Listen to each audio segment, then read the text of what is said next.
empty row. Where the hell is everybody?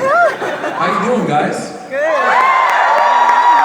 You feeling like I'm feeling? Because I've been here for a while. A terrible mistake.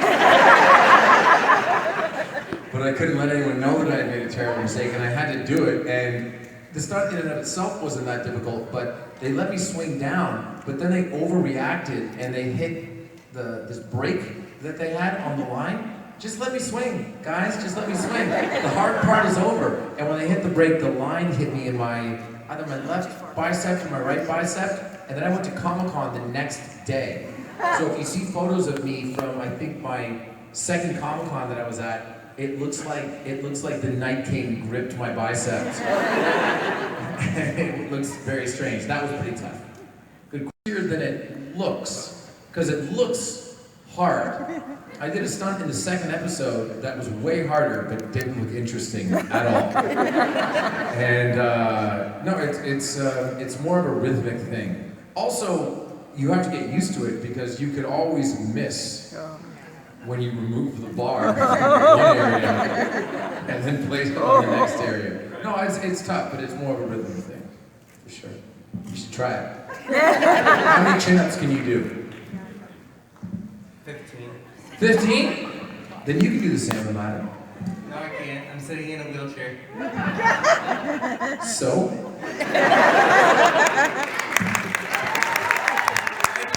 Granite? How do you mean? We're okay. By the way, we didn't have to turn up the lights. It was just backlit. It's fine. I liked it before. It's much more moody. Worst things to be turned into than stone. Man. Someone that complains about season 8 of Game of Thrones.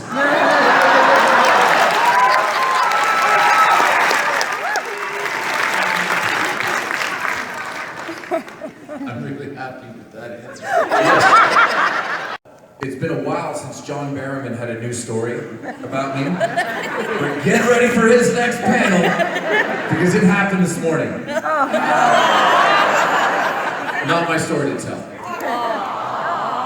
He should be ashamed of himself. My favorite story to tell about being on set. Oh man, I'm just really glad that the video evidence of Melissa Benoist falling asleep came out online. If people aren't familiar, we were filming the crossover and we were filming the scene where Evil Oliver is with Evil Kara and with Reverse Flash, and she's supposed to be near death and basically unconscious, and then we're supposed to have this dialogue and she's supposed to wake up. And we're deep into the crossover at this point. And she used the opportunity to lay in a state of near unconsciousness to fall asleep. And we go to wake her up. And not wake her up, but we say the line that's supposed to cue her to open her eyes, and we realize she is dead asleep. And the cameras are rolling. And someone rushed on, like an assistant director, rushed on to try to wake her up. I go, and we made sure the cameras were pointed at her. And then Tom Cabot and I made up a song, which in and of itself, personal highlight. And woke her up, and she opens her eyes and she goes, "Oh!" And then she laughed. It's a really highly enjoyable YouTube clip. Just type in Stephen Amell, Melissa Benoist, asleep, which, you know what, that sounds wrong. Melissa Benoist, crossover, asleep. Do that, it's good. You're welcome. John. Do I have to answer this now? Oh my God. Yeah, 48 hours. Colin Salmon. He played Walter Steele in season 1 and season 2. Because everyone else would be panicked, like, oh my God, what are we gonna do? And he would say something to the effect of, "Stephen, just lean right up against me if you need to sleep. If you need to be regaled with tales of fitness and fortitude. I'm here, and I know a wide array of jokes, and we're in this together, and the better and the brighter. And I'm like, all right, Colin, whatever. I'm hungry. Wait, well, I'm a sous chef. Okay. So pick him. I think one of my favorite things is we have a crew member named David Wesley Kyle, and this isn't a prank. This is my favorite running joke because it started in season 1, episode 3 or something like that. David Wesley Kyle, we call him DW. He works in the camera department. He has, I don't know if he's ever operated, but he pulls focus and just in general has been a mainstay on set since 2012. And one of the first times that I ever joked with the crew, because I was very, very intense when I started, because I was terrified, was we were about to shoot a scene in Oliver's bedroom, and he was, I think, operating on B camera, and he was putting in the slate. So, you know, A camera, slate, B camera, slate, and he had to get out of the room, but he didn't know where to go. He should have just opened up the door, closed it, and walked out, but he panicked. Okay? So instead of walking out of the room, he goes into the corner of the room and stands there like this with his face facing the wall. Except what he didn't realize was that he was directly in my line of sight. And I go, hey man, DW, you gotta get out of there. You look like the kid in the Blair Witch Project. I can't handle what's going on. And to this day, that makes most of the crew laugh really hard. So then we became friends because we make fun of it. Every day that he sees me, he goes, oh my. Before I get to my question, I just want to say congrats on having your first and second singles match with Christopher Daniels last year. Thanks, man. A lot of wrestling fans here. I was here when WrestleMania was here. I guess it was 2 years ago. And then it's going to be in Tampa this April, right? Yes. Might be there, unemployed. 20 years I've been watching right now. But the question I was asked to, with Cody Runnels developing AEW, All Elite Wrestling, and the history that you two have, is there any chance that you could be making an appearance in AEW when it fully debuts? Yeah. For those of you who don't know Cody, who was one of the prisoners on Arrow this year, oh my God, what is his character name? Samson. Yep. Is that right? Say it again? Samson. Yeah, like I said. First of all, it was amazing to work with Cody because, you know, as much of a fan of wrestling as I am, he's a fan of acting. And really threw himself into the idea of being a part of this and having him up there. We didn't get to hang out as much as I wanted because I'm obviously very busy when I'm up there. But having him up there was great. And if you don't know, he started All Elite Wrestling, which is a new promotion. It's going to be on TNT's. When does it start? This fall? That's like October, I think it is. Yeah, this fall. I'm saying a month. And anyway, they're doing an event, but I'm not going to be doing any wrestling until. Is my wife here? I'm not going to be doing any wrestling, honey. No, I might do something again with them, but not until I've done the show because I don't want to have to send. I had to send an email to Greg Berlanti, who is the most prolific producer in the history of television at this point. Mark Guggenheim, who's one of our executive producers. Beth Schwartz, who is our showrunner this year. Todd Pitson, who is our production manager. James Bamford, who is our producing director and the director of episode 707. Because right before episode 707, I wrestled Christopher Daniels and I fractured my hip. No! And there was nothing to be done. It couldn't get any worse. It could just not heal as fast. And we had to do the most stunt-heavy episode in the history of the show. And so I had to send a note going, I know I'm an idiot. Don't treat me any differently. This is on me. Apologies. and I don't want to have to send that note again. So until I'm done with the show, I'm going to stay out of the squared circle. I'd say it was an honor to meet you here at Megacon. Thank you. Good luck on the 8th and final season of Arrow, and enjoy the rest of your day here at Megacon. Thank you very much, man. I appreciate the exit signs of March. But this is actually, I really appreciated this weekend. You know, people saying, thank you for the run. We're sad that it's going, and the fact that you guys are sad that it's going doesn't make me happy. But to me, it also reaffirms that we're probably doing this at the right time. I think, I hope. It feels right for me, and I hope that we get to do it justice towards the end. I think that we will. But I've appreciated all the sentiments. They've made me feel very happy. So thank you guys for that. Was the fight with Ra's al Ghul, and sort of a tie between the fight between Ra's al Ghul on top of the mountain in season 3. That was very, very physically challenging.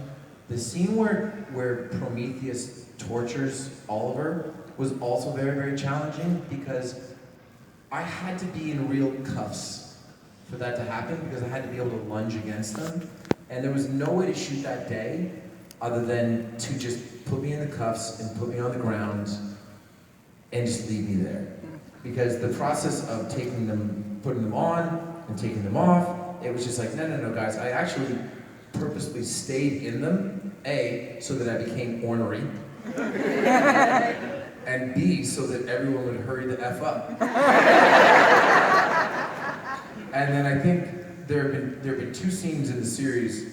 My last, not my last scene, but the last bit of dialogue between Oliver and Felicity, and my last bit of dialogue between Oliver and Moira, where you have to work really hard to make sure that your emotions in the moment and your friendships with those 2 people, not the 2 characters, don't get in the way of how the scene is actually supposed to go.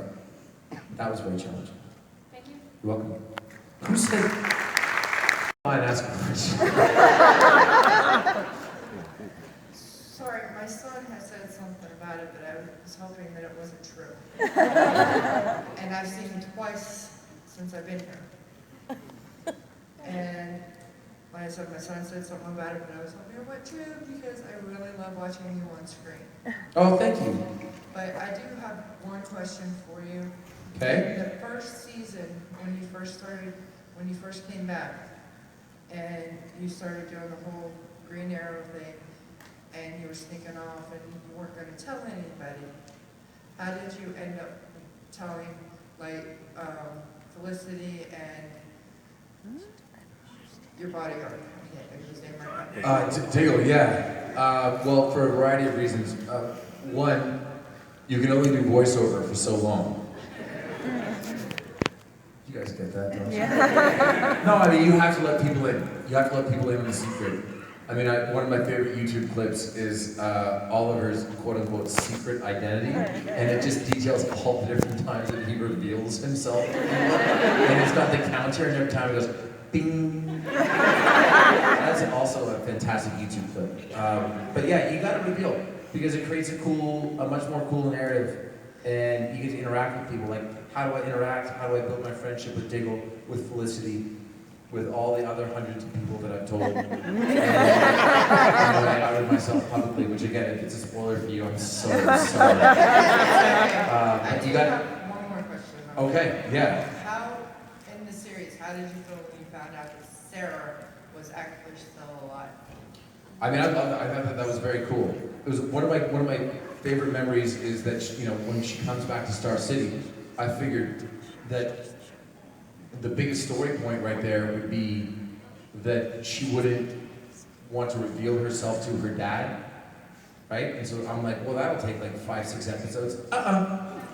It took like 3 acts, and then all of a sudden she's revealing herself to her dad, and I thought, man, that's really cool. And then I asked Greg Berlanti, who oversees all the shows about that, I said, why did you guys make the decision to do that so quickly? And he goes, because you have a hit television show until you don't have a hit television show. So you go, and you just press on. Thank you. My favorite favorite hero. Like, it started as being a fan of the show, and then just turned out being a fan of you in general. Oh, thanks, man. While it's very sad to say goodbye to the show, I do respect the decision because you are an actor, you've done this for years, and you do have a family of your own, you know, to get time to them. So I do respect the decision whoever made it. Thank you. But my question is, we are seeing the last of Arrow, and yes, we know that Earth 1's Oliver Queen is dying. But in the future, will we see a different Earth version of you? I mean, look, I said this when I put the video up announcing that we were going to wrap up the show, which again, I do want to spend more time with my family. Hi, sweetheart. But that wasn't the critical factor. The critical factor is that I think ultimately, if you were to ask the people that were involved in Arrow, like, how long should it go? The answer would have been 5 years, right? You would have told the flashback story and you would have concluded the story as you caught up in the flashbacks to where you began the series. That's the best synchronicity of the whole thing. That's not the way that network television works. We kept going. And I feel like we had a year that was, I wouldn't call it in limbo, but I thought it was a good season. But we knew during that season, we made the decision that either season 7 or season 8, we were gonna wrap it up. And I feel like writing for the end game, no pun intended. I have a funny story about that, which I'll tell you in a second. Was going to make the show sharper. And, you know, for me, it was just very important to, you know, go out strong. And when I did the video announcing that we were gonna wrap things up, I said, you know, I might be leaving the show, but no one's ever really gone. And look, I owe so much to, in no particular order, the CW, to Warner Brothers, to Greg Berlanti, to David Nutter, to Andrew Kreisberger, Mark Guggenheim, to Beth Schwartz, James Bamford, and Todd Pitson, and JP Finn, and the cast and the crew and everyone. I owe so much to them. So if 5 years from now, they're wrapping up show X, and they go, you know what would be the cherry on top of the sundae? Would you come back? What am I gonna say? No. I mean, if it's a shitty idea, then I'd say no. Part of my language, but you do what you can. I owe a lot to people, and if they need something from me, they can always have it. Now, which was mentioned before, this movie that my cousin and I did, which I think came out really great. Someone in here must have seen it. Yeah. Can you put your hand out? Yeah. It's not bad, right? It's not good. It's a real movie. But I was at the LA premiere, and it was the night, I want to say April 26th, it was the night that Endgame came out, right? So there were 2 premieres in Los Angeles, Code 8, and this Marvel movie. And anyway, I'm with a bunch of fans, and I'm a big fan. I loved Infinity War. I watched all the Marvel movies. I love Tony Stark. I love so many of the characters. I thought, like, I love them. I'm in awe of what they've done over the past however many years. It's like 20 movies or whatever it is, like unprecedented. 20. Sorry. 22. Look at where you 22. are. Never happened before. Maybe never happen again, because you can't duplicate it, because it grew organically, and I'm a giant fan, tell no one. And I knew for a fact that I was not going to have the time to see Endgame for several weeks, and I knew that it would get spoiled for me. So I'm standing with this group at the after party, and I go, you guys all seen Endgame? And they're like, yeah. And I said, how does it end? And now I'm not going to tell it. I'm not going to spoil it. No, I wouldn't. No. Hey, no spoilers. But the guy goes, hey, I can't tell you that. I go, no, I don't think you understand. I'm asking you. He goes, but I can't. I go, but you can. And he goes, why do you want to know? And I said, well, A, it's not going to affect my ability to enjoy the movie. What's going to happen is I'm going to be scrolling through my Instagram and I'm going to see a Boss Logic post, or I'm going to be scrolling through my Twitter and someone's going to make a joke and I'm going to know how it ends. So don't tell me all about the movie, but if you have to sum up the ending in 20 seconds, tell me. And he goes, are you sure? And I go, yeah, man, tell me. And he told me, and I go, okay. And sure enough, within like 10 days, and now they're even airing a commercial being like, we know you've all seen it, so here's a bunch of spoilers. And anyway, I'm glad that I did that. You should try that. If you know that you're not gonna be able to see a movie, or not, fine. Maybe I'm weird, that's okay. Yes. What is your favorite to do in front of the cameras? My favorite stuff to do in front of the camera was the first day of filming. It was when Oliver is being interrogated in the pilot by those guys in the Skeletor masks, and he flips out the chair and murders one immediately, and then murders the second one, and then starts chasing after the third one. And so there's that sequence, that was fun.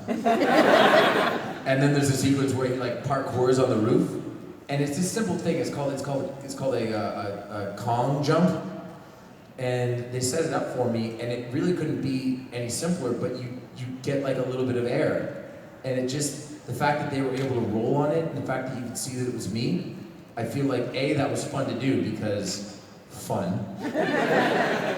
I was 30 then, and B, because like it lent a air of legitimacy to the show that I think helped propel things forward.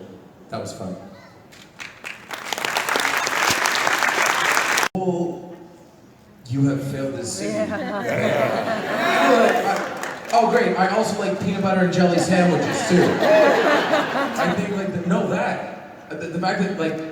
When people come up to me and they want something personalized and they want me to write a line, 99 times out of 100 they want to say like, you have failed this city, which I think is a really cool line. And apparently people say it to each other in their homes all the time.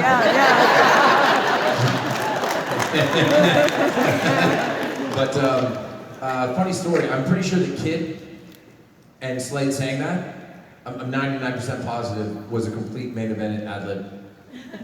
Oh wow. It was never in the script that I was supposed to be called Kid. But he enjoyed it. Thank you. Yes. Oh my. And hello first. And I just wanted to ask, since season 8 is going to be the last season, are you directing one of the episodes for season 8? No, I'm not. I've been offered to direct since I think about season 5. I've been much more interested in promoting directors both on our crew and our cast. And I've actually fought a lot to maximize the time that I get away from the show by packing in my work time, which is to say that as opposed to working sporadically for 5 days, I'd rather work non-stop for 4 days and have the 5th day off. And directing requires an incredible time commitment. So it always felt a little bit counterintuitive to A, be asking for time off, but then B, asking to direct. We have a great stable of directors for season 8, especially because it's a limited run of episodes. And we have a new cast member directing, but that's not my news to share. Thank you. Thank you. Can we expect any returns from any characters like Thea, Malcolm Merlin, anything like that? Sure. Also, one more thing, my brother Daniel wanted to come and meet you, but he got into a car accident.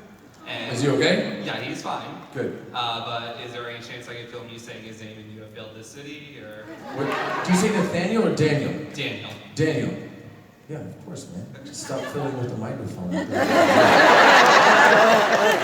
As you're getting that ready, there is like, I have gotten a bunch of text messages, because I know what I pitched for season 8, and I know some discussions that we've had, but I haven't actually had I know that it's been officially pitched to the studio and the network and that they're very happy, but I haven't had my sort of sorted out call with Beth, our showrunner, talking about what they pitched and how they pitched it. It's not obviously like exactly what's gonna happen, but I have gotten a bunch of text messages from people being like, super pumped, see you soon, and I'm like, what? So, that's gonna be exciting.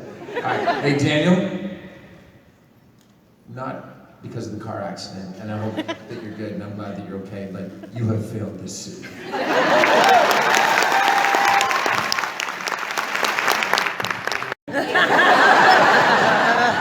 Let's start with murder. Let's start with murder. Yeah, that would be one way. Wait a minute, what's the sign for murder? Are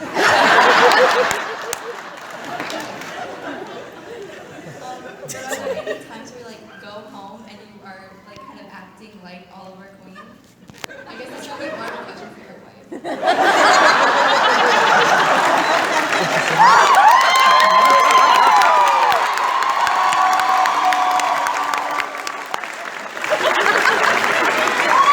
See you guys in 10 minutes, all right?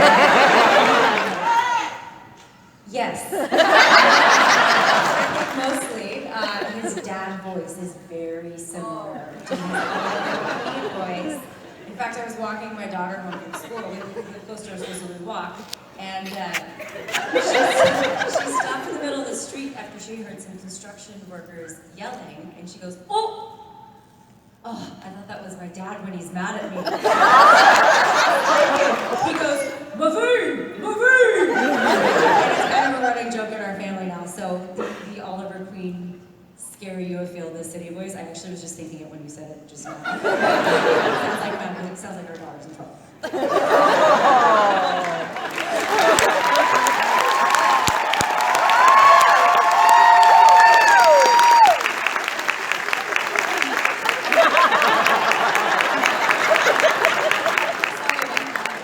Look, see, by definition, when I get mad and I get angry, I sound like Oliver Queen. And sometimes it startles my daughter, and sometimes she thinks back to like an episode that she's seen and giggles. So I got that going for me, which is nice.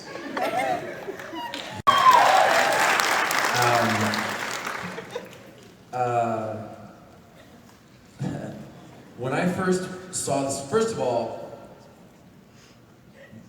playing the Flash was super cool. Tell no one. And by the way, it takes, according to Grant, it takes about 3 weeks to break in a suit. I broke in the suit on the last day.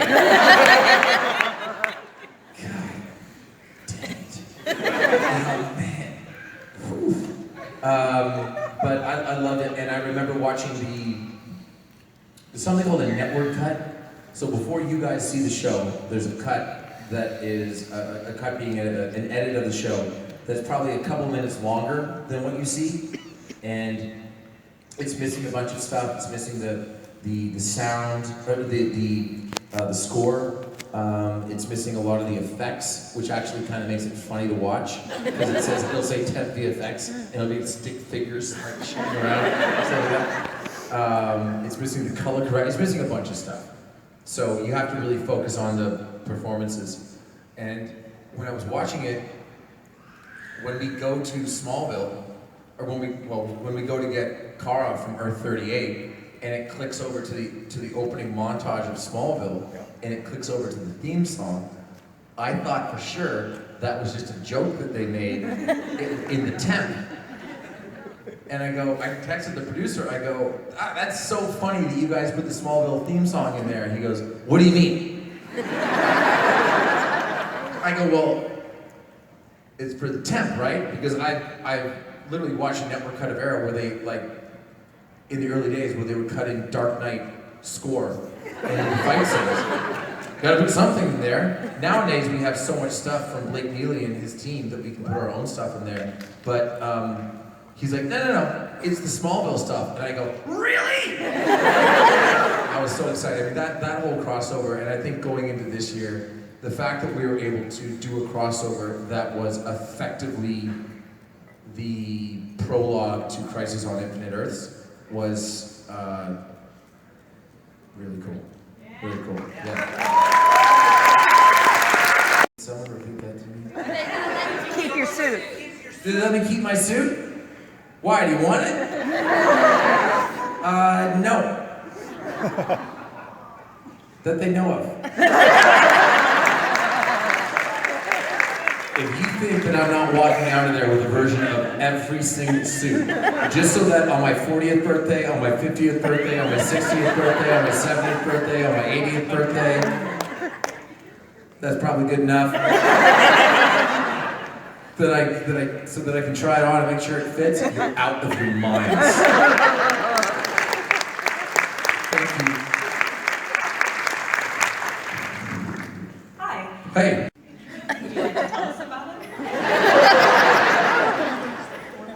I pitched an episode for season 8 that I thought, I've always wanted to do a departure episode, and by departure I mean departure from the typical theme. We did it a little bit this year with the 150th episode where we had the documentary, we had stuff directly to camera. I thought that was really well executed. Personally, maybe you think different, I don't know. But I additionally thought that we could have gone like 100% further, right? So I pitched an idea for an episode this year that, man, I really hope that we really go for it, because one of the things that I think that we've earned, and we've done 160 episodes, and we've got 10 more, and I feel like, according to Beth, we got very, very little feedback from the network this year in terms of notes, or the studio in terms of notes, and to me it's just like, and then just give us one episode and let us do whatever that you know what we want. And I think it would be really fun. I think the fans would really appreciate it, which is ultimately what's most important. I think that it would be really cool, which again, that's kind of what's most important. And I just hope that it comes out of nowhere and I hope it wallops people over the head in a very gentle, subtle way. But that's the thing that I wanted to do. Just basic departures. I mean, I love network television. I'm here because of network television. But there are constructs to network television that are sometimes a little bit frustrating. You have 6 outs and 6 ins. You know, you have to have your prologue, you have to have your credits, you have to end Act 1, you have to start Act 2, you have to end Act 2, you have to start Act 3, and end Act 3 and start Act 4, and end Act 4 and start Act 5, end Act 5 and start Act 6, and then end the show. And they're all on a timestamp. So that, you know, the free-flowing, you know, 7.5-page scene doesn't really exist. And I love the free-flowing 7.5-page scene. So I pitched that. And I really hope that at one point we do a serious one-shot. Like a 7.5-minute one-shot that everyone has to like go off and rehearse like it's a play. And I think that would be, yeah, something like that. And a musical. I changed my mind.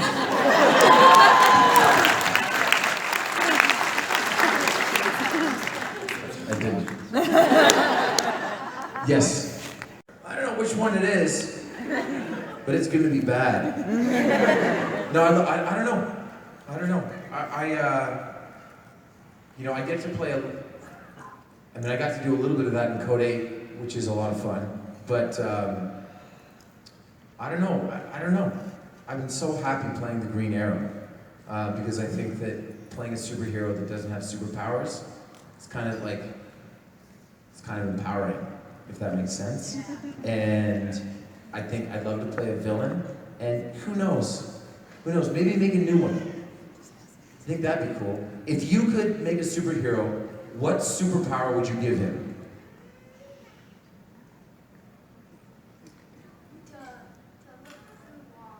To look through walls. So like X-ray vision? I feel like that's an underutilized superpower, don't you? But would you use it for good, or would you use it for bad? Good? Yeah, we'll see. Thank you.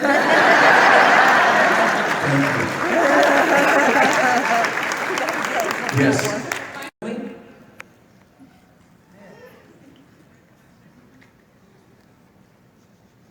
You know when she got shot in the limo? That scene. Let me tell you why. It's not a joke. I enjoyed doing that scene with Emily because it was 12 hours, and it was just her and I on set, and it was a Friday into a Saturday morning, and we're either chilling in the limo, or I'm laughing at her, she gets blood applied to her, or I'm like, you know, figuring out a way to like go through the partition to like slide into the front seat and drive away. It wasn't a fun scene, but it was a fun scene to shoot, and we got to hang out. So, I mean, I can't actually think of another day where, actually, no, I can. Where just all day, it was just her and me, right? One scene, one thing to get. We had to get the beginning of it, we had to get the happy parts, we had to get the sad parts, we had to get the she might be dead parts, and just all in all, just a really fun day. Thank you. Thank you. I act at my school. You act at your school? What have you been in? I've been in 2 plays so far. Cool. What plays? I was in one called Sophie Smith's Christmas Wish, and then one called Jealousy Jane. Cool. And are you playing like leading roles or supporting roles? My last play, I did one of the leading roles. Yeah. Cool.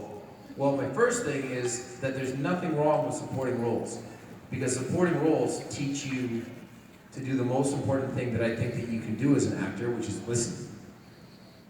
Right? That's the best thing that you can do, is listen. I once worked with someone and I wasn't sure that they were paying attention. So I had this one line, and based on the way that I said it, it could have been a statement or a question. And I didn't know if the person was listening. So I'd been saying it as a statement the entire time, and I just randomly on one take turned it into a question, and the person that I was working with didn't miss a beat and reacted to what I was saying. And I said, oh, cool, this person's listening. And that made all the difference to me. I had confidence in them as a scene partner. So I know that when you're acting, especially when you're in a lead role, you work really hard on your lines, and you work really hard on your performance, but it can't be set in stone, or granite, as the case may be. You need to be able to be nimble on your feet. And if you listen, and if you ask questions, and if you are able to do something that requires a little bit of vanity, but not take yourself too seriously, then I think you'll have good fortune. Thank you. I want to ask you a question about knocking point lines. Sure. Which is your favorite red and which is your favorite white? My favorite red and my favorite white? It's difficult to not have my favorite be the Amell back.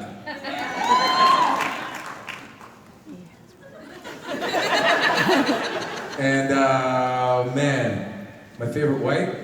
Well, I like the blend that my daughter does every year. Our daughter does every year. Just because I just love her art direction on the labels, and also it's a really good one. Awesome, thank you. Thank you. By the way, I have no idea how long I'm supposed to go. I'm just going to keep going until Welling and Rosenbaum come up here. It'll be fine. Hi. Hi. My question is, who's your best friend on the set? My best friend on the set? Yeah. Now? Yeah. Probably Emily. Thanks. Welcome. That's